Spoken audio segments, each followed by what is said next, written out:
Que toute la maison d'Israël sache donc avec certitude que Dieu a fait Seigneur et Christ ce Jésus que vous avez crucifié. Actes chapitre 2, verset 36. Si on étudie les premiers chapitres du livre des Actes dans un esprit de prière, on découvre une vérité qui passe souvent inaperçue. Partout où Jésus est glorifié, le Saint-Esprit vient. Contrairement à ce que la plupart des gens supposent inconsciemment, l'important était que Jésus ait été exalté.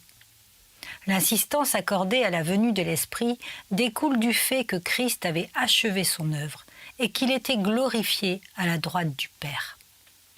Jésus lui-même avait déclaré le dernier grand jour de la fête tenue à Jérusalem, rapporté dans Jean 7, « Celui qui croit en moi, des fleuves d'eau vive couleront de son sein, comme dit l'Écriture. » Il dit cela de l'Esprit qu'allait recevoir ceux qui croiraient en lui, car l'Esprit n'était pas encore donné parce que Jésus n'avait pas encore été glorifié.